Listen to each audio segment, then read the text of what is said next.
Welcome to the Lex Buds and Pick and Roll podcast. I'm one of your two co-hosts, Brandon. And with you as always is Tyler. Tyler, I'm really excited about the episode this week. Not a lot of sports news necessarily, but a lot of news that I think people deserve to hear about.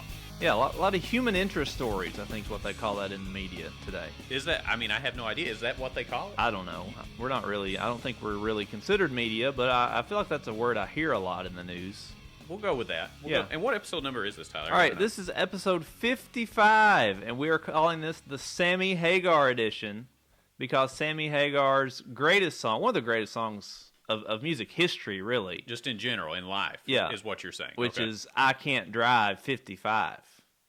It's the ultimate. It is. Because many times in my life, I couldn't drive 55. Did you get ticketed for that? I've had numerous speeding tickets in my life. Gosh, you're a rebel. Have you had a lot of speeding tickets? I've had a couple. Just a couple? Just a couple. I'm a cruise controller, but that's okay, Tyler. And this week, we've had quite a bit of news. Some of it sports related. We had a new UK basketball commitment. Some updates on the Kentucky Derby horse drug scandal. Ooh, scary, right? We are going to talk about Governor Beshear. The Kentucky Lottery gets into the COVID business. Gas shortages, grading in schools, some really great viral videos, the Rock and Roll Hall of Fame, and the death of an icon. I mean, there's a lot to cover here. And then at the end, we are going to go through our Calipari player bracket and try to go through at least one, maybe two brackets, depending on time. So it's a full show. We are locked and loaded and ready. But before we get too far, you know what we have to do, Tyler. You know what we have to do. What is that? What do we have to do? Maybe it's somebody's first time listening and they don't know. I want to know how your week was, Tyler, because I cannot do this show unless I know how the flow is going to go, and I don't know that until you tell me how the week has gone. So please. Well, this week, of course, last Sunday, was Mother's Day. So happy Mother's Day to any moms who may be listening. You have the most difficult job on the planet, and you all are fabulous at it. We could not make it through this life without moms. What do you think's harder, dealing with the husbands or dealing with the kids? I'd say it's about 50-50. Is there a difference? No. At the end of the husband is just an additional kid that the wife has to take care of. But I agree with you, Tyler. I'm right there with you. So last week was Mother's Day. There's also my wife's birthday also falls every year the same week as Mother's Day. So I have to. It's kind of like when you have somebody whose birthday is around Christmas and you have to get two separate gifts at like the same time. So it's always a very stressful week for me. How do you handle it? Because it's hard enough for me to come up with one gift. Because so, hey honey, what do you want? I don't need anything. I'm fine. Yeah. and that's the wrong. You can't not get something because then you're in the doghouse. Oh yeah, absolutely. So. It's always a stressful week for me, but I guess I did okay. I wasn't sleeping on the couch any this week, so we'll chalk it up to another successful wife's birthday / Mother's Day week. Yeah, those are the two scariest words in the men's language when we hear them is, I'm fine. Petrifying, Tyler. I've watched Friday the 13th. I've watched Nightmare on Elm Street. They could come out with a series of short films about I'm fine, and it would petrify. or it's fine. Yeah, it's fine. I'm fine. What'd you need? Nothing. That could be the sequel. The first one is I'm fine. The sequel is nothing. Yes. Oh, jeez. I think we've just started a whole movie franchise here, Brandon. I think we need to record it, Tyler. I think there's money in this.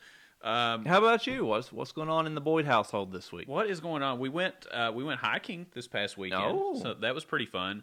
And we're going to talk about some of the things. There was a lot more people out. I felt like there was a buzz in the air because of the news that had come out over the last week, and there were just people everywhere. To be quite frank with you, everywhere, out in the hills, out hiking, out and about in Lexington, which is cool. I mean, it's that's great. That's good to hear. Yeah, it's good. But overall, just typical week, working hard. Hardly working.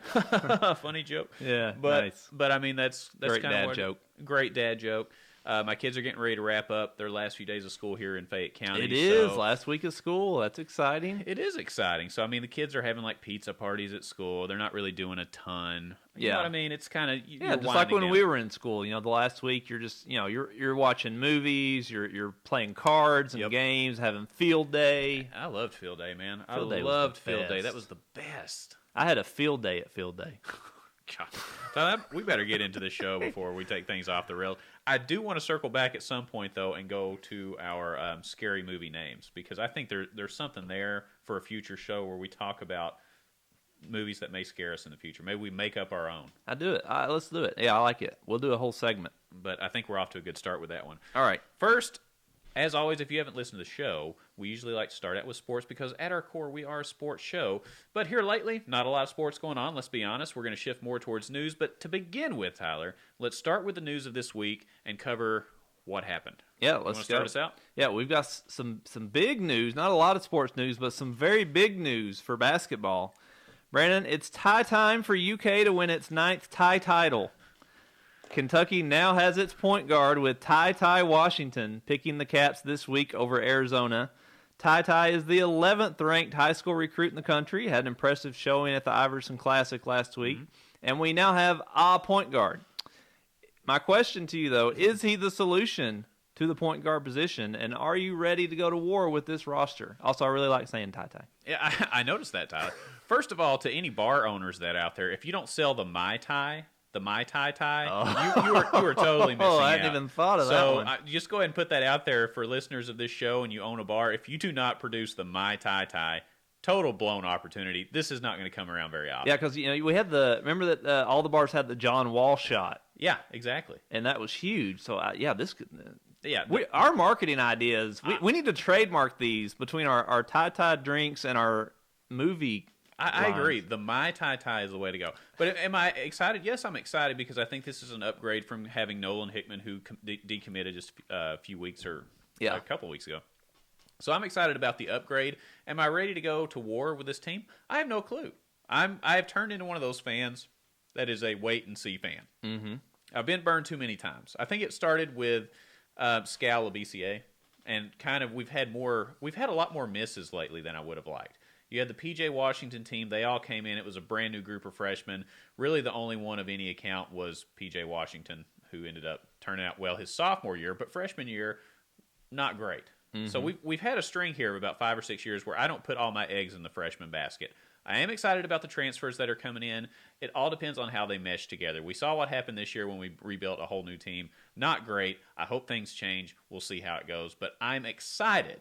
But I don't know. I don't want to put all my eggs. I'm just nervous. Yeah. You know what I mean? You don't want to get your hopes up and have them crushed again. Exactly. I get it. But what gives me a little more optimism for this coming year, and I know we say this every season. We get our hopes up. No matter how good or how bad the team is, before the season starts, we talk ourselves into, all right, this is the year. We're winning it all. I mean, we sat here on this show last offseason, BJ Boston, he's going to be the greatest player we've ever had. And it just didn't work out. Yeah. But what makes this year's team different, we may potentially only start one freshman. TyTy Washington could potentially be the only freshman starter, depending on who we get back. I mean, you got to figure Grady starts. If Mintz comes back, he's starting. You got to figure Sheboy's starting. Mm-hmm. If Keon Brooks comes back, he's starting. And so what gives me maybe a little more confidence in my optimism is the fact that we have seen all these guys play before. We have seen them at other schools. These are known commodities. We know what we are getting for the most part with these guys. TyTy Washington really being the only question mark. And now it's big that because he's your point guard, that makes it an even bigger issue that he's the question mark. Exactly. Can you win with an unknown at point guard with all the pieces? Let's say I agree with you, and I do, that we have all the pieces that are around it. But what about it's like the quarterback of the team. If you got a great running back and great receivers, but you have no quarterback to get them the ball, it doesn't matter. Can you still win? I don't know. Yeah, I think you can win, but not at the level that Kentucky fans expect. Yeah, that's true. Like I said, we just don't know. TyTy Washington could be the next Tyler Ulis. He could be the next Devin Askew. I give up trying to make predictions on these incoming freshmen because guys that we thought would be spectacular ended up flaming out, and then we've also seen guys that we didn't really expect much from that end up being really good. Very true. So I think I'm with you in that sense that I want to see him actually play first before I make a full prediction on what this team can do. But there are some rumblings that we might get another point guard. This is true. Tomorrow. Mm-hmm. Georgia transfer point guard Severe Wheeler making an announcement tomorrow. Would that give you more confidence if we had TyTy and Severe Wheeler, a veteran point guard? I would feel better because, correct me if I'm wrong, he was second team All SEC and led the league in assists. That's good. I like that part. At least it's a solid backup plan in case TyTy doesn't work out. Okay. Now, can you win a championship with him as your starting point guard if TyTy doesn't work out? No. But at least you have a shot of at least being very good. Right? I mean, you've got all the other players. If we can just have somebody that doesn't screw up, too bad. It reminds me of Trent Dilfer with the Baltimore Ravens. Right? They totally dominated every game, and they basically said, hey, Trent, don't screw the pooch on this one. And Trent didn't do it, and they won a Super Bowl. Right? Yeah. The fact Trent Dilfer won a Super Bowl, that tells you how good that Ravens defense was. But that's what I mean. Sometimes you can get by without the quarterback leading the way. You just don't want him to cost you games. You just need a game manager. Yeah, Wheeler may be able to do that. I don't know. To be honest with you, I didn't pay attention a lot to Georgia last year when he was playing there because, personally, I don't care about Georgia basketball. That's just me. Yeah, me too. But to me, this is the ideal scenario to have a freshman point guard, but also have a veteran that maybe start initially, start out the season till TyTy kind of gets his feet wet. But we know either way, even if we don't get Wheeler, we know that this coaching staff is going to continue to work tirelessly for the rest of the offseason until this roster is completed. And we already got enough three-point shooters that they'll be sinking threes like the Titanic. Moving on to the next story, Tyler. Oh, jeez Louise. It's getting deep in here already. Tyler, Bob Baffert told critics last week to take their criticisms and put them where the sun don't shine. Unfortunately for Bob, where the sun don't shine is exactly where his horse received its illegal medication. Baffert took responsibility for his horse, Medina Spirit, having a substance put on its butt cream that would reduce the horse's perception of pain. Tyler, do you forgive Bob Baffert? And do you care now that the horse kind of fizzled out during the Preakness? Is it even a thing now? All I hear is butt cream now. You saying that over and over in my head. That's what it was. I could have done without that. You could just told me the medication. I didn't need to know it was butt cream. Well, look, I had two choices. I could go with the legal medication name, which people would just be like, "What? What?" But if I say butt cream, but if I say butt cream, people instantly, "Oh yeah, butt cream." Yeah. There's two ways to go about it, Tyler. I just went for the layman's approach. Fair enough. You like the kid in Kindergarten Cop. He uses the correct anatomical names for everything. That's true. The fact that Bob Baffert has gone this long and had so many scandals, so many medical violations in his horses, even had several deaths of his horses, it's really unfathomable. The fact he's gone 4 decades and hasn't just gotten slapped on the wrist all this time. Mm-hmm. His response, though, you got to give this guy some credit. On Sunday, he basically denied everything. Mm-hmm. I don't know what people are talking about. I've never heard of this. It's cancel culture. Yeah, and then Monday he said it was cancel culture. Went out, made the rounds on Fox News. That doesn't even make any sense, by the way. No. But that's just everybody's response now. Anytime they get in trouble, they just say cancel culture. And it reminds me of when Ron Burgundy in Anchorman says, "When in Rome." She's like, that doesn't really apply here. When I heard that, I was like, what are you talking about? Either you broke the rule or you didn't. Yeah, that's great. And then on Tuesday, he finally was like, "Oh yeah, found out from one of our medical staff that the horse was taking a medication that had this substance in it." Just why can't people like Bob Baffert and Rick Pitino, all these famous people who they just can't stop talking? If Bob Baffert would have just shut up for 2 days on Sunday and Monday and let everything play out, he would have been a lot better, but he just could not help himself. And I guess that's part of why people, it's kind of like their strength and their weakness at the same time. Part of what makes him great is his, he's charismatic. He's a talker. He can probably talk his way into anything. Mm-hmm. But in this case, it just made him look like a fool. But to be fair, he is horse racing. I mean, he has been. When you go to the Kentucky Derby, what face do you expect to see in the crowd? Bob Baffert. I mean, can you name another trainer besides Bob Baffert? That's what I'm saying. That's why he gets a slap on the wrist. Yeah. It's one of those things. If you're winning, geez, Bob, could you stop it next time? I don't know, guys. Maybe I'll think about it. I don't know. I'm going to go get on TV again. Okay, Bob. We'll see you later. It's one of those kind of things where he's bringing them the business. He puts, eyeballs on the TV sets, and people watch to see what Bob Baffert does. Yeah, I think you nailed it, man. That was actually going to be my last point, is that I think horse racing doesn't want to punish Bob Baffert because he's a star. The scandal is kind of big. I mean, people are paying attention to the Kentucky Derby 2 weeks after it's over. You know, it's not great for the Derby, but it's also not bad. There's a lot of publicity. The viewership was up a ton. People still love the Derby, and I don't know. You got to have Bob there. Yeah. But my question is, why can't they test the horses before the race starts and just go ahead and disqualify them? Why does it have to be after? You know, you would think that would be an easy thing to do. Right? It seems like it would be. Why even waste the time doing it after if you could just do it before? And they just say, okay, Medina Spirit scratched this race, they're out. Yeah. And then we never have this controversy. That's a good question. We need to investigate. Seems like an easy fix. We need to investigate that. I agree. We'll get in there. We need to reach out to our investigative team at Lex Buds, which is us, by the way. We're the investigative team, the news team, and the sports team. Yes, correct. So before we get into our news segment, just want to remind everyone, please give us a follow on social media at Lex Buds on Twitter, Lex Buds and Pick and Roll on Facebook and the Instagram.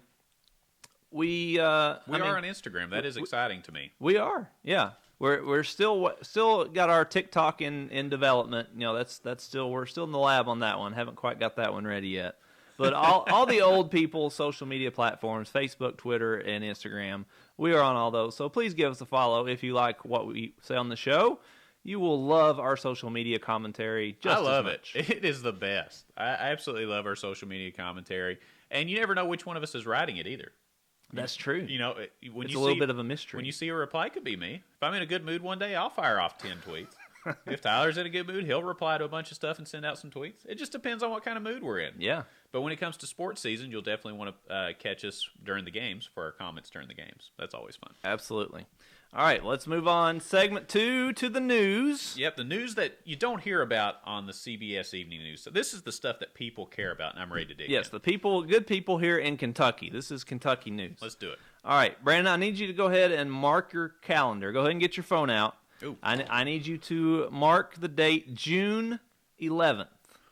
I'll give you a moment to pull that up and mark your calendar June 11th. June 11th. I've got it right here. Do you know why?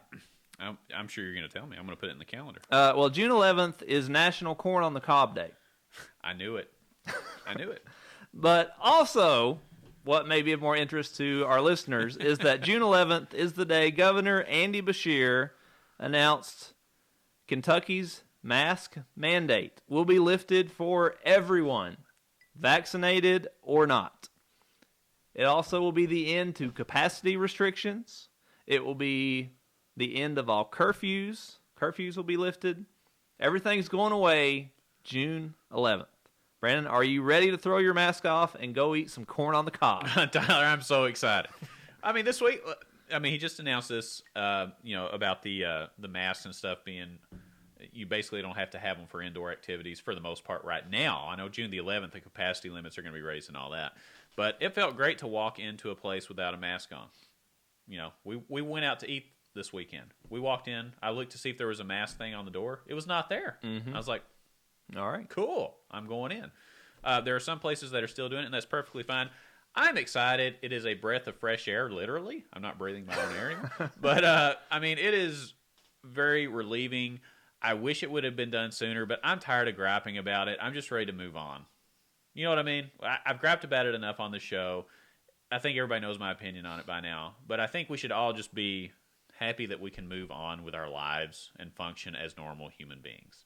Yeah, I agree 100% with that. I mean, this is a time to celebrate. I think this is a time to be happy, and it's been a long year and a half, and it seems, hopefully, knock on wood, This isn't wood, by the way, Tyler. Oh, well, knock on plastic table that we record our show on. Yeah, exactly. Oh boy. But yeah, let's celebrate. Let's be happy. We are hopefully at the end of this thing. Do you have any concerns, Brandon, about the mask mandate being lifted? No. I mean, here's the reality of it. I mean, probably more people will get sick, but at some point you got to stop wearing them. We can't wear these things for 5 years, and the virus may never go away. Okay, so if you're, I see people say, well, I'm compromised in this way, then wear one. We can't all not live normal lives. You know what I mean? So yeah. I'm okay with it. It had to be done at some point. I think it should have been done before. But I'm not going to quarrel about a few months difference. Whatever. Let's just move on and just move on with it. Yeah. I'm at that point in my life. Yeah. You know what I mean? I don't know. To add some comments on what you just said, I know you've been pushing for an earlier date. Bashir said he wanted June 11th because that gives enough time to get any of the 12 to 15-year-olds. It was just announced recently if you are 12 to 15, you can get the vaccine. He said he wanted to allow time for enough kids in that age range, if they want to get it before being exposed to it without people wearing masks. So, makes sense. And also, Dr. Fauci said that he thinks this trend of people wearing masks may continue, that people may just want to wear masks, as a seasonal thing to help prevent, cold and flu season in the wintertime. I gotta say, I don't think that's a terrible idea. I actually wouldn't mind if we all wore a mask in the wintertime. I mean, because I don't know about you, but I haven't been sick at all the last year and a half. At all. Yeah. No, I don't think I've had a single cold, anything, runny nose, nothing. Yeah. Now, you could say it's the fact we've been quarantined, but, you got to figure the mask helped with that a little bit. Yeah, so there's two ways to look at that. First of all, of course you won't get sick if you don't live, right? But eventually we have to live. So I see what you're saying with that. As far as the seasonal mask thing, when I first read that, I was like, oh, my God, here we go again. that was my first reaction. But the more I think about it, I don't care what other people wear. If I guess what I'm saying is if people want to do that, I don't care.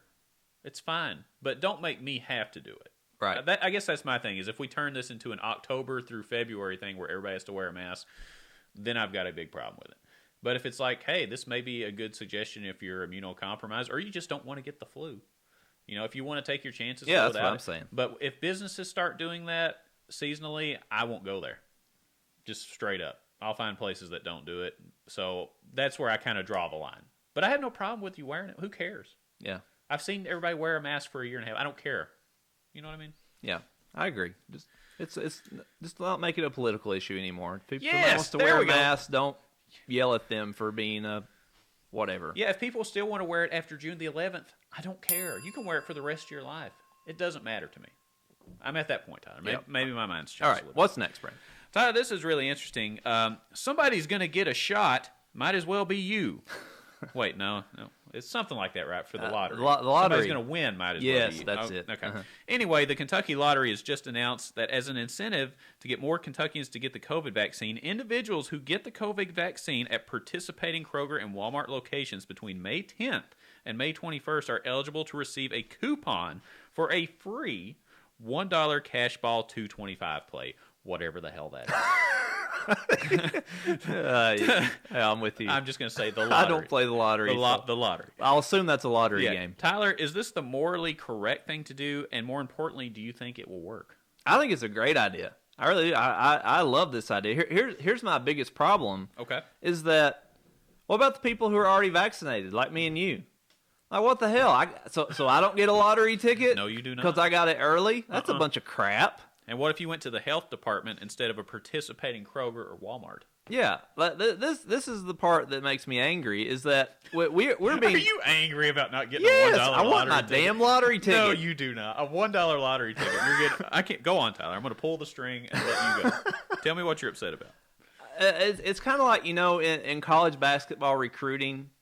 Every year there's always the one kid who's the last one to commit, and he gets all the attention, and every school wants him because he's the only one left.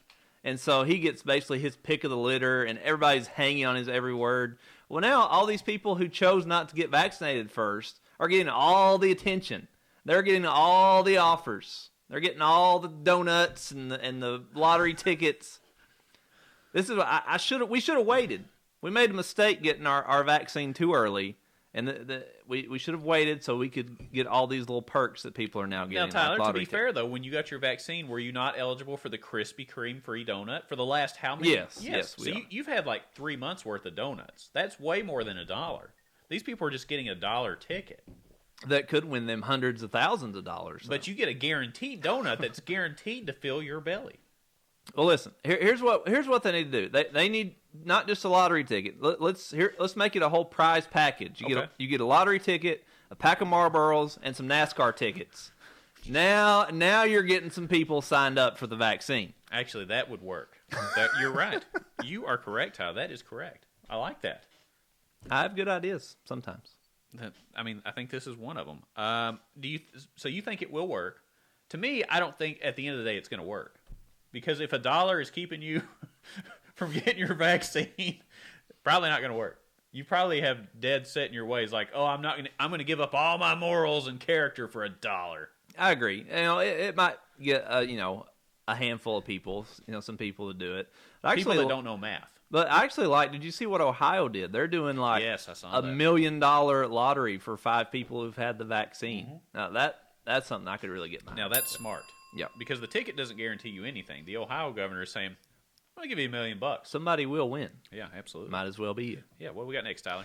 All right, Brandon. After a cyber attack on one of America's largest fuel pipelines, the great gas panic of 2021 hit many parts of Kentucky, yes, particularly in eastern Kentucky, in our neck of the woods, where the double quicks, which if you are not from eastern Kentucky or never been there, is the major gas station. All you need to know is you get it on the double at Double Quick. You know that. But please proceed. I know the whole jingle. The whole theme Me song. too. Double Quicks throughout eastern Kentucky limited customers to only $30 in gas due to a sudden increase in sales. Brandon, how are these things still happening, and did we learn nothing from the toilet paper crisis in 2020? Well, there's a lot of things here. First of all, the gas shortage was, in my opinion, and from what I have read, it was caused by people, not the actual hacking. The hacking didn't cause the shortage. It came from people panicking, reading the news, watching news outlets that try to scare them into doing things, and just going out and panic buying gas. That's what caused gas stations to run out. If everybody just went about their lives as normal, there's no shortage. That's the interesting part about this whole thing, because that pipeline did not directly impact Kentucky. It impacted other states. It did. But the shortages in Kentucky were caused by Kentuckians, and news outlets. Yes. I will say that. But I mean, just think about it. If you're at the gas station and you're filling up gasoline in a Tupperware bowl or a plastic bag, just think, wait a minute, who talked me into doing this? I would just encourage people to have a second thought before they pump that first ounce of gas and just say, wait a minute, why am I doing this again? Well, this is why we can't have nice things. Yeah. Is because people, they panic by things, just like with the toilet paper last year. Oh, my gosh. Yeah. And, I used to always watch apocalypse shows like The Walking Dead when, and people are selfish and only fend for themselves and be like, that, people, I always in my mind think people are good, people are smart, people will work together. And then I see things like this happen. I'm like, no, those shows are exactly right. That's exactly how it would be. Everybody would be fending for themselves. Maybe Bashir needs to tell Kentuckians that the vaccine pipeline has been shut down. Everybody be jabbing each other. Maybe people will start going to get the vaccine. We say there's a shortage of it. Yeah, I don't know. It's unbelievable. It's stuff like this that make me hate mainstream media news outlets, because I feel like this is what caused a lot of the problem. They made a very small section of the U.S.'s problem turn into a national problem. You had people all over the country freaking out of it. This isn't just Kentuckians. I'm not saying, Kentuckians aren't 100%. smart. This is something that happened all over the country, and I'm like, wait a minute, that pipeline's over there. What does that have to do with that? Exactly. It just doesn't add up. I don't know. I'm frustrated with it, Tom. Yeah, and what's the benefit? If you're the only person with gas, what benefit is that? Okay, you can drive to the store, but there's not going to be any groceries there because the trucks can't deliver the food. Yeah, because you took all their gas. Yeah, you're going to go drop your kid off at school, but guess what? Teachers aren't there because they don't have any gas to get there, or there's no school bus to take them. Like, it does no good to hoard all the gas, in my opinion. It's frustrating. Tyler, this was interesting. So when you were growing up, and I was growing up at the same time with you, was a 91% when you were in school considered an A or a B? I think it depended on what grade you were in. Oh, there you go. If you were in Fayette County, if you're a Fayette County middle schooler, a 91% is a B. Mm-hmm. If you're a high schooler, wait just a second. Yeah, if you're a high schooler, it's an A. So if a middle schooler, a 91's a B. Okay. A high schooler, 91's a Okay, B. got it. Yep. An upcoming vote in Fayette County hopes to standardize grading across grade levels to the 10-point scale where 90 to 100's an A, 80 to 89's a B, 70, keeping it pretty simple. I gotcha. So your thoughts on the grading scale, and should you have to score higher to get an A than a 90? My thought is, who cares about the grading scale in middle school? When you apply for colleges, are they looking at your grades in middle school? Is anybody pulling your middle school transcripts? No. High school is really the only grading scale that matters. So I don't really care what grading scale they use in middle school because it doesn't matter. And here's a little maybe unknown secret coming from a former middle school teacher. Ooh.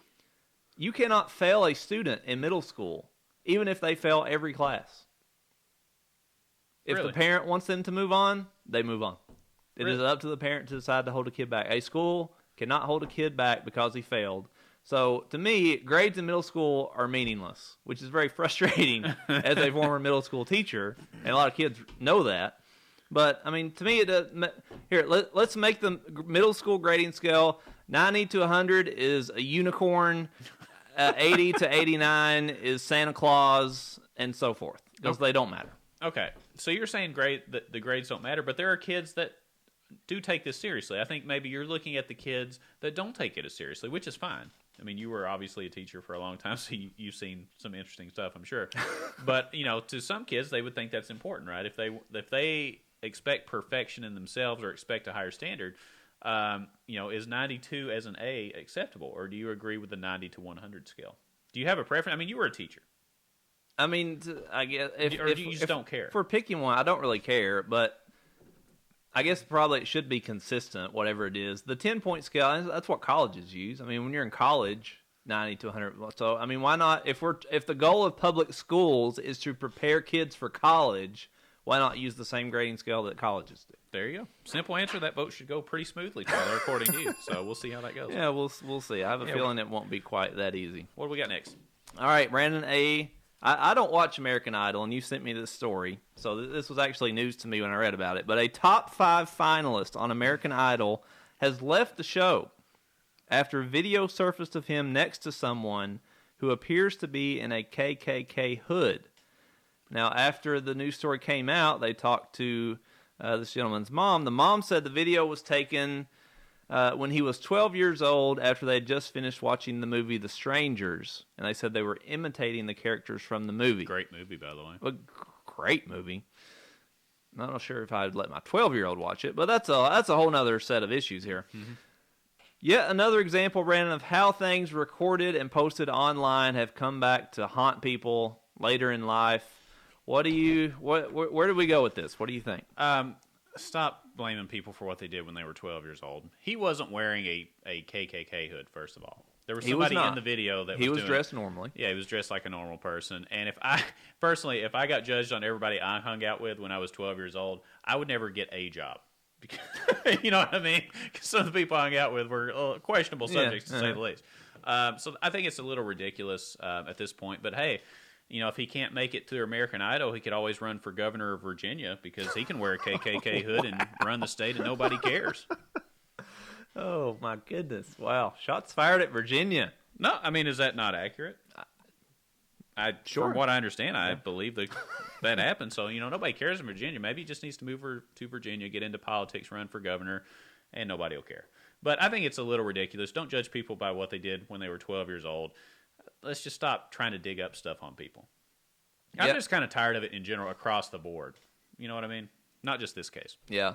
Yeah, it's tough, man. We've seen so many times where, I mean, when you're famous, you just know people are digging through your entire history of your social media, which thank God there was no Twitter or Facebook when you and I were growing up, is all I have to say. And we didn't even really get into anything bad. No. You and I were pretty tame compared to a lot of people we went to school with, and it's still like, well, I may have sent something at some point. I doubt it, but, I mean, hell, you don't know. Yeah, agreed. And, there's really, I mean, how do we prove that it was the Strangers and not the KKK? I guess I don't know the name of the contestant. Well, what was his name? Caleb Kennedy. Yes, Caleb Kennedy. Yeah. Thank you. I think he probably just didn't want to deal with all the fallout from this and just stepped away. I mean, I don't know if, American Idol said, hey, we can either kick you off or you can resign, if it was that kind of thing. But, ding, ding, ding. We have a winner. Yeah. But, I mean, it can't, even if it wasn't, even if he did just step away, you can't blame him for just not wanting to deal with this. Yeah, I'm just tired of the whole thing. I mean, I could go into it for another 20-minute segment, but I'm not going to do it. I'm just tired of the whole digging up stuff in people's past. We've seen this even with Kevin Hart not getting to host, some of the award shows and stuff because he sent a tweet 10 years ago about something. It's like, can we just live our lives for Pete's sake? We just went through a pandemic. A lot of people died. Can we just, forget all these small things? Some people say, well, it's not a small thing. He was 12. Let me go back in your book when you were 12 years old and see what you did that was stupid. I bet it was a lot. Yeah. And that's not to say that, if there are bad things that somebody's done, that they shouldn't deal with the consequences for that. But you shouldn't cancel their life. Yeah. It's tough. I don't know. All right, what we got next? I'm glad we got through that one. Tyler, this was really interesting. So, we like to look at viral videos every now and then. Of course. And there were two this week that were absolutely outstanding. The first one, Tyler, and we'll pull this up. We'll put it on the screen behind us so people can see. So, cats are very nimble, and they're known to always land on their feet, correct? Uh-huh. So there was a burning building in Chicago. If you watch this video, out of nowhere, out of this burning, smoldering building, a cat leaps out of the 5th-story window, jumps out, lands on the ground, does one quick bounce, and walks away. Off the 5th floor. That's crazy. That's unbelievable. He just walks away all nimbly-bimbly. All nimbly. It's unbelievable. I mean, that is a huge jump. It was gymnastics-esque, Olympic-level gymnastics. Just boop, boop. It ain't no thing. Yeah, did a little dismount. It was great. And then we had a California mom who was so mad at a potential thief for trying to steal her car that she caught the guy in the act, punched him in the face, and proceeded to chase him down the the sidewalk, which was great. And my favorite quote from this video, when she's punching the guy in the face, she said, "I didn't know if it was God's fist or Thor's hammer that punched him." I mean, what a great quote. I didn't know if it was God's fist or Thor's hammer.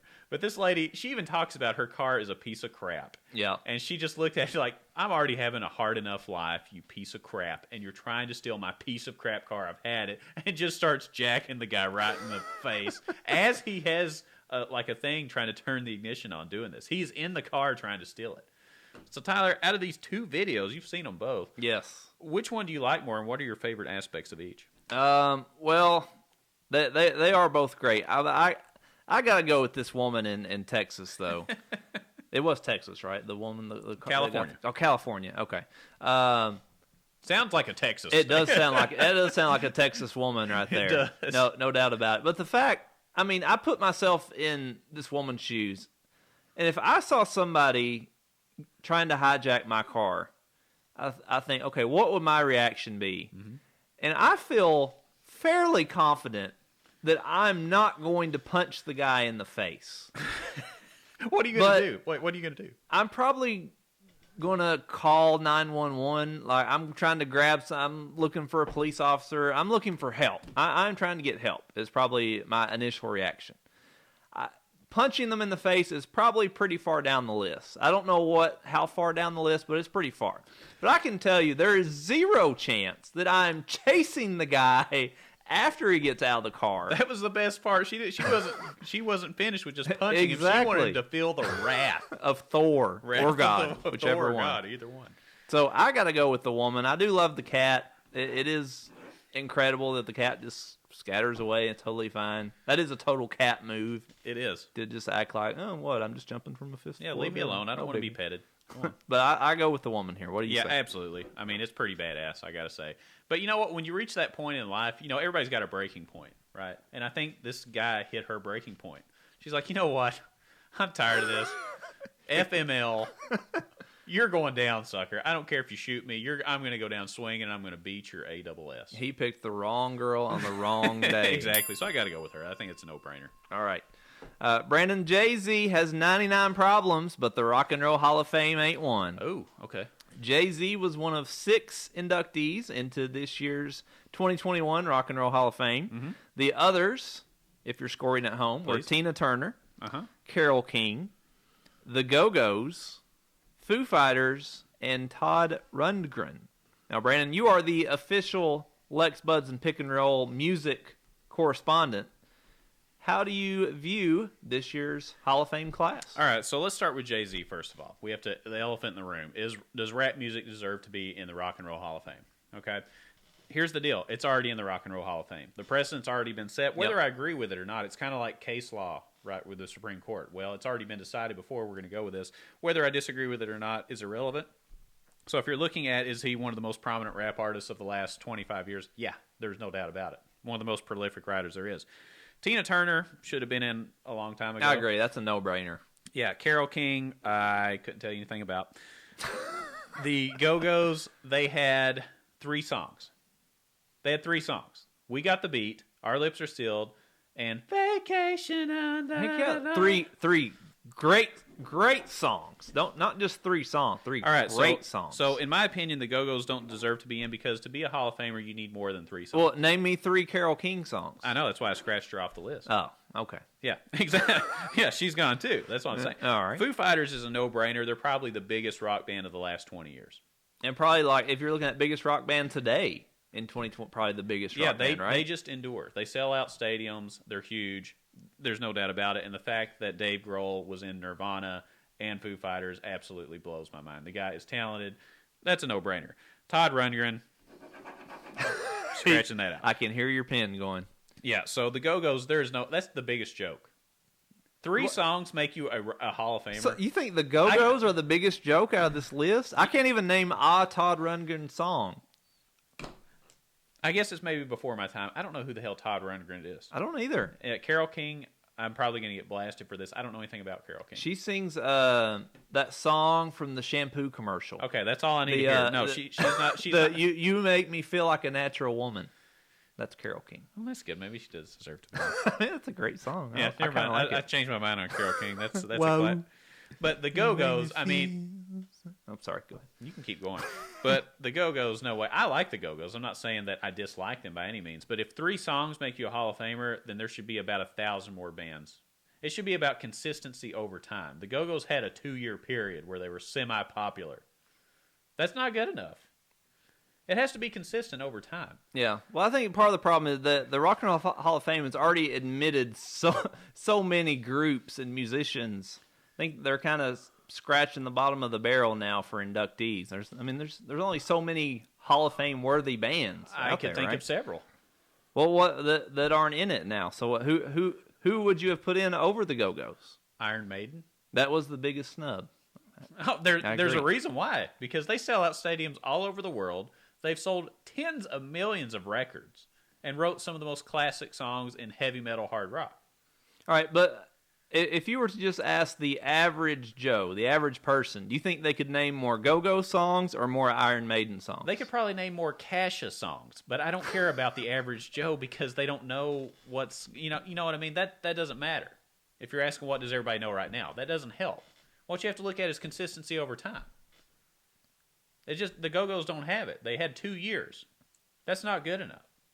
You got to do more than that. Okay.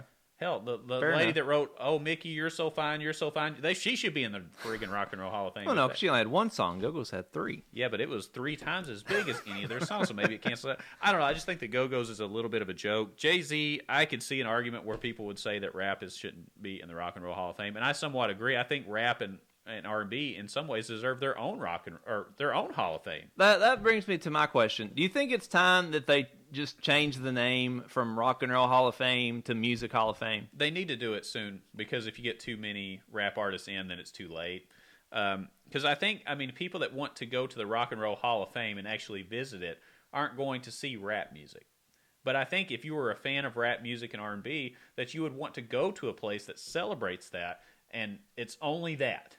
Yeah. Would you want to go to a rap R&B Hall of Fame and see AC/DC on one level? You're like, wait, I didn't come to see AC/DC. Right. I came to see Jay-Z or LL Cool J. You know what I mean? Yep. It's not that I don't like that music. I'm just saying I think they deserve to have their own spot. I'm with you. I agree. This is not rock and roll anymore. Just call it the Music Hall of Fame, and let's call it a day. Yeah. Well, speaking of music, Tyler, how we forgot to mention this on the last show, I will never know. I know. I'm so disappointed in myself. But it is worth mentioning that 80s music video vixen TyTy I'm getting choked up, Tyler. Because this kind of hit me, and it's weird because I was young when this happened. But 80s music video vixen TyTy passed away on May 7th in California. She was only 59 at the time, and of course she's remembered as probably the first view that people got was of her going and laying across the car in the Here I Go Again video from Whitesnake. Yes. And she appeared in many more music videos after that. But that was the one. That was the one. But she recently passed away. Tyler, what is your favorite TyTy memory? Let me say, every year when my wife asks what I want for my birthday, I always say, Wait, don't tell me, Tyler. I want you to roll around on the hood of my car like TyTy. Oh, jeez. I never get it. Every year, I always get disappointed.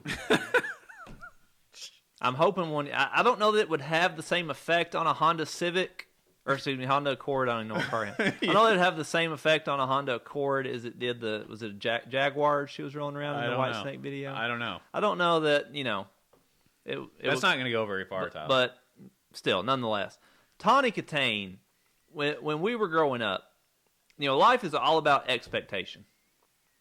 And my expectation was, after I saw this Whitesnake video many, many times, my expectation was once I got my driver's license, I would just instantly have the whole cheerleading team rolling around on the hood of my Firebird. Well, that's what happens.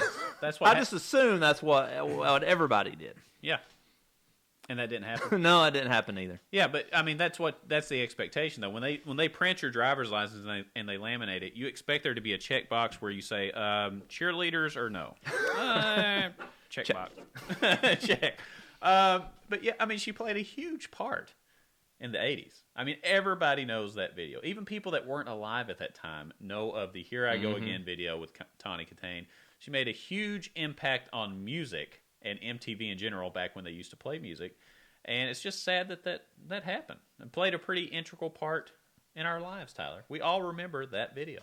I agree, 100%. I mean, that's one of the defining moments in music video history, to be honest. Yeah, you just hate to see it. And to be so young, too. I know she's had some problems, and she's had a rough life, no doubt. Had some rough stuff going on. We won't get into all that. But it's just sad when somebody that was such a prominent figure in a decade passes. So I don't know. Felt like we needed to mention it. Absolutely. Rest in peace, TyTy. Absolutely. Tyler, we got some news before we get to segment 3 here. If you want to cover that, I got to pull up the bracket. Okay, yes. While you're doing that, we would like to let anyone who maybe owns a small business or works for a company who's seeking advertising opportunities, we'd like you to know that we are interested in partnering with you. If you would like to advertise on the podcast or the website or some combination of both, we are flexible in working with you. And let me just say, Brandon and I both were able to convince our wives to marry us. So I think that automatically makes us pretty good salesmen. Because they didn't need to. Let's be frank. If we could get them to buy into us, just imagine how we could get people to buy into your product. Absolutely. I think it's a no-brainer. We cover Kentucky-related news for the most part. So if you're a Kentucky-related business, that's great. But we also expand it to the point to where we reach a national audience. And as we've mentioned before, and thanks, Tyler, for pouring that Coke on me. This is how professional we are. That was a little louder than I thought it would be. No, it sounds great. But, we take a lot of pride in what we're doing. We are professional. We have a professional studio, lights, mics, all that stuff. That's why we sound so good. So your commercials on here, when we read them, will be professional sounding. 100%. Absolutely. So please contact us. You can reach me, Brandon, at lexbuds.com, or reach out to us on Twitter at lexbuds, or on Facebook, LexBuds and Pick and Roll, and on the Instagrams as well. The IG. And, we look forward to hearing from you. So, Tyler, I think it's time to get into the players bracket now. If you recall, last week we went through the first 16 teams in the John Wall region. Yep. And there was some heated debate. And before we move on to cover any more, we need to talk about a tiebreaker that occurred in the last show. And you know exactly what I'm talking about, Tyler. Yes, We're talking about Reed Travis versus Aaron Harrison. Of course, I argued that Aaron Harrison was significantly better than Reed Travis, while you put up a fight to the death for Reed Travis. We put the vote out on social media, and what were the results, Tyler? Can you read them as loud as possible and repeat them 2 or 3 times if you don't mind? It was not good for Mr. Travis. Clearly, I was in the minority. I may actually be the only person who picked Reed Travis. I didn't see Aaron one Harrison. vote come through No, for Reed Travis. no, it was 100% for Aaron Harrison. So Aaron Harrison will move on. I appreciate Reed Travis. I have his autograph because we saw him at the Bluegrass Airport on our way to Disney. So he signed our daughter's little Disney book. Oh, that's cool. So we have a Disney autograph book with Reed Travis in That it. will fetch millions on Yeah, it. he's right next to Donald Duck and Princess Ariel. I'm sure he was thrilled. He's like, well, I spent all this time here, and this is what I get. Yeah. But just so we can clarify, so Aaron Harrison moving on will play Julius Randle in the round of 32. Teammates. Yeah, so that's going to be really interesting. But Tyler, I think we move on down. Okay. We're going to our second bracket. When we move on to the DeMarcus Cousins bracket, of course, DeMarcus Cousins being the number 1 seed. All right. And in our first matchup, we have DeMarcus Cousins playing the winner of the play-in game. Now, the play-in game consists of Lance Ware versus Sasha Kalea-Jones. And just to refresh everybody, we are gauging this on their production at UK only. Yes. Not in the pros. We don't care about that. And we're using a multitude of criteria. We could use how they would fare in a one-on-one matchup, how many points per game they averaged, and how good they are as a teammate. So we're looking at several different factors. So with that being said, Tyler, the first matchup, DeMarcus Cousins against Lance Ware / Sasha Kalea-Jones. Which one are you going with first between Lance Ware and Kalea-Jones? It doesn't really matter. This might as well be Lance Bass going against Sasha Baron Cohen because either one of them are going to get destroyed by DeMarcus Cousins. Let's just go ahead and move on. All right, moving on. Cousins is going to whip their tails. And I think they would actually self-admit that. I mean, come on. I mean, if you ask both of these guys, they'd be like, yeah, he'd probably lay it to us. Yeah, agree. Who got next? So DeMarcus Cousins is moving on to the round of 32 to play the winner, and this is going to be a very interesting one, Tyler. This is one of the ones I've been interested in. Oh, okay. DeMarcus Cousins is going to play the winner of Josh Harrelson versus Isaiah Jackson. 2 completely different players. Yeah. Mm-hmm. So, Tyler, I ask you, which one are you going with? This is tricky. If you're just going on pure talent, and there's no debate, Isaiah Jackson is about to be a lottery pick. Josh Harrelson was a second-round draft pick, which the fact Josh Harrelson even worked his way into being a second-round draft pick was impressive. So if we're just going by talent, you go Isaiah Jackson. But you can't always just go by talent. There are a lot of other factors. I don't think there is a single player in the Calipari era who got the most out of his potential than Josh Harrelson. I think if you looked at, okay, what is the best possible version Josh Harrelson could be? We saw that in 2011. We saw him throw the ball off Jared Sullinger's chest. That was awesome. I mean, we saw him just dominate some of the best big men in that tournament. And for that, I've got to go Josh Harrelson just because I don't think we saw Isaiah Jackson's best because he fouled out every game and only got to play 15 minutes. Yeah, you know, on the surface of it, you're thinking, wow, in a one-on-one matchup, I bet Isaiah Jackson takes him 10 times out of 10, just in my opinion. I don't think Josh Harrelson scores because his shot would get swatted the entire time. However, Josh Harrelson had so many intangibles. He was a great teammate. He could shoot. He could rebound. He was tough as nails and grew like crazy. You know what I mean? He grew as a player, as a teammate, and I've got to go Harrelson as well. Oh, wow, okay. Yeah. It's one that when I initially looked at that, I was like, wow, Jackson's going to whip him left and right. But when you look at it holistically, I mean, geez Louise. And plus, I can't vote for anybody on this past year's team for any round win because they were terrible. And Isaiah Jackson was the best player on this year's team, talent-wise, so that should tell you where the other players are going to be. Not a good sign for the rest of 2021. Yeah, so Tyler, it looks like we got Josh Harrelson versus DeMarcus Cousins in the round of 32. Yes. So moving on to the next matchup, so we've got the number 5 seed Nerlens Noel versus the number 12 seed Isaiah Briscoe. In this one, it's tough. If I'm thinking of a one-on-one game, Isaiah Briscoe scores 0 points because Nerlens is swatting everything. He's much taller, okay? So I got to think about that. I also have to think about the fact that the team fell apart when Nerlens Noel got hurt at the end of the year. The only saving grace for Isaiah Briscoe is he has one of the few triple-doubles in Kentucky basketball history, which is unbelievable. That is incredible. To say the least.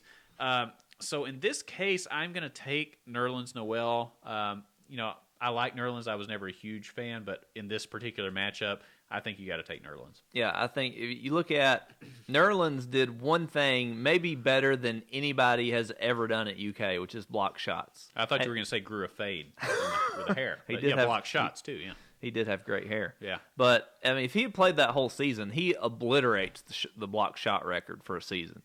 And I don't really know like what did Briscoe do well. It definitely wasn't shooting or passing. triple doubling. Yeah, he did. He had one. It's amazing. It is amazing. But I think Nerlens wins in a landslide. Okay, so Nerlens is going to move on to face the winner of the number 4 seed Malik Monk versus the Kentucky kid Dominique Hawkins. Tyler, what do you got in this one? I love Dominique Hawkins. He had a great run his senior year. Was he MVP of the SEC tournament or just made the all-tournament team? I'm not sure, but he made some huge plays in his senior. I mean, absolutely huge plays. Awesome. I mean, in the 2014 run, he came in that game against Michigan and shut down Nick Stauskas. Unbelievable. Was on him like white on rice. Yeah. But, I mean, Malik Monk. I mean, he had like 1,000 points against North Carolina that one game. He did. Just, I mean, one of the best, maybe not the best, but one of the most streaky guys. Like, once he got going, he got it going. And freaky athleticism, too. I mean, he could hammer it down on yes. a dunk. So, I mean, I loved watching him play. I love Dominique Hawkins, though, so it's really hard for me to vote against him, but I got to go with Malik Monk just because he did things that a lot of players at UK just have never done. He was unbelievable. When he was good, he was really good. When he was bad, it was like, eh. Mm-hmm. So, very hot and cold. Okay. So, in the second round, Tyler, we'll have Nerlens Noel facing Malik Monk. Oh, interesting matchup. Which will be there. very interesting. Yeah. All right, moving down to the bottom half of the DeMarcus Cousins bracket, Tyler, we've got the number 3 seed. I almost can't say this number. Oh, this must be a good one. No, I just know it's going to be a good one for you. The number 3 seed De'Aaron Fox versus your favorite player, Tyler, number 14 seed E.J. Montgomery. Oh my God! I want to hear what you have to say about this one. Who made this? Who gave E.J. Montgomery a 14 seed? He should be in the NIT. Well, you did, Tyler. Oh, let's be yeah, frank. that's true. So I can't wait to hear what you have to say about this, Tyler. What do you think about this matchup? Can you analyze it for the next 10 minutes? Break it down in detail. Well, let's see. If we're just doing one-on-one, E.J. Montgomery probably doesn't even get a shot off because Fox is just going to take the ball away from him anytime he tries to dribble. Okay, I think we're done now, Tyler. Okay. That was very good. So De'Aaron Fox is going to move on. I can see it in your face that you're ready to move I could go on, I but we'll wait. Yeah, we'll wait. So De'Aaron Fox is going to play the winner of the matchup between number 6 seed Kevin Knox and number 11 seed Julius Mays, which I think is a very intriguing matchup. I think it is too. I'm going to let you go first. And if I'm looking at this, for my money, I never felt like Kevin Knox really took it to the next level. If I'm being honest with you, that whole team, I struggled to get behind.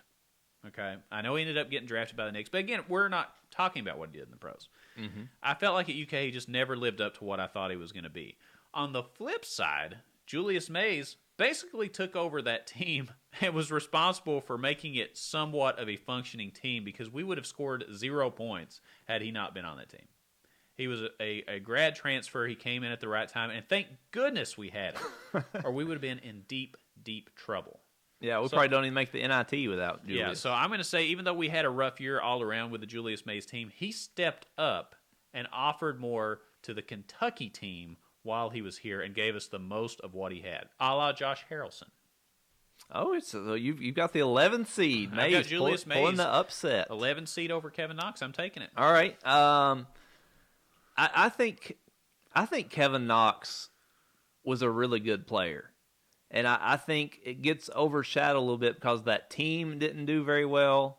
That team did not live up to expectations. They had a terrible loss when they lost to Kansas State in the Sweet 16. That they had the path cleared for them for a Final Four run. Couldn't have been any easier.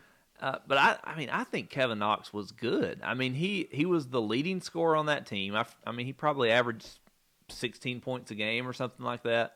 Was money on that little baseline jumper. You just run a screen, catch him on that short baseline. I mean, that was automatic every time. It was a solid 3-point shooter. It was big, physical, could rebound.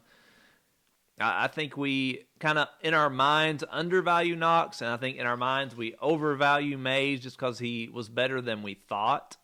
But just looking at what they did production-wise, Knox far exceeds what Mays did from a production standpoint. So I'm going Kevin Knox. Okay.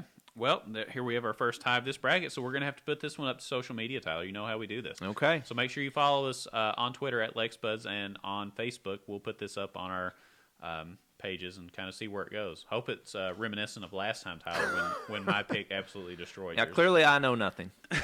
Clearly you know nothing. All right, now this one's going to be really interesting, Tyler, I got to say.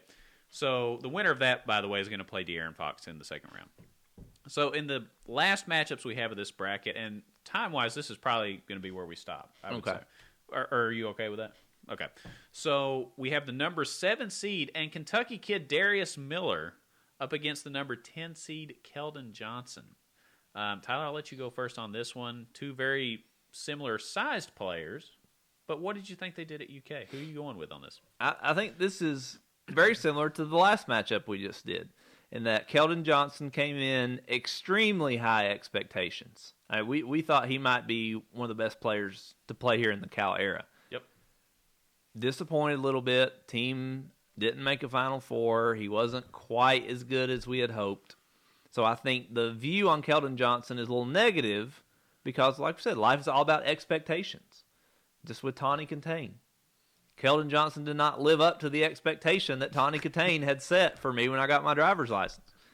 She didn't live up to the expectation, as in women just didn't flock to the hood of your car and roll around when you got your driver's license. Okay, that's good to know, Tyler. Whereas Darius Miller, Kentucky kid, high school legend, I mean, we're going to look fine. It didn't matter what Darius Miller did. We were going to look fondly upon him and think he was the best thing since sliced bread. And he had a very good career. Now, obviously, National Championship 2012 played a very key role on that team. But to me, how can I advance a guy who didn't even start? He was the sixth man in most of his time at Kentucky. Whereas Keldon Johnson was, I think, probably the leading scorer on that team, right, in 2018? He wasn't. He was the second. I mean, just I don't, from a production standpoint, if I'm saying who was the better player, I think I got to go Keldon Johnson. Oh, my goodness, Tyler. We're going to have another tiebreaker because let me tell you this. We don't win the 2012 title without Darius Miller. We just don't do it. He was the ultimate glue guy. He was a Kentucky guy. He was super athletic, and he didn't need to score 20 points a game. He had other guys on the team that were really, when you have Anthony Davis and Michael Kidd-Gilchrist on your team, you don't need to average 15 to 20 a game. You know what I mean? So Keldon Johnson had to do that or we'd be up a creek. Right. Darius Miller wasn't required to do that. He probably could have if he had that amount of touches. It just wasn't needed. He was exactly what the team needed, and I cannot vote against Darius Miller in this one. I was very underwhelmed by Keldon Johnson. I didn't think he lived up to the hype, just like Kevin Knox didn't live up to the hype. I just didn't feel like he reached his potential that we thought he would have. He was subpar, in my opinion. Whereas Darius Miller far exceeded expectation, didn't lead us, but was part of a national championship team and was a very integral part. So for me, it's Darius Miller, and we're going to have to put this one up to a vote. I'm probably going to get destroyed on this one, I have a feeling. Because people love Darius Miller. And for good reason. So this is our second tiebreaker of this bracket, Darius Miller versus Keldon Johnson. Again, we'll put this up on our social media at LexBuds on Twitter, Facebook, LexBuds and Pick and Roll. The winner of that matchup, Tyler, after we get the votes in, is going to play the winner of Karl Anthony Towns versus Nate Sestina. I feel really bad for Nasty Nate on this one. It's just not in the cards, my man. Karl Anthony Towns was an absolute beast. Came in very highly rated, but was considered to be a top 5 pick. By the time he left, he was an undoubted number 1 pick. That's all you need to know. On probably the greatest team that you and I have ever seen at the University of Kentucky, or one of the 2 greatest teams. No doubt. He was the leader. He scored. When you needed a basket, you went to Karl Anthony Towns. Mm-hmm.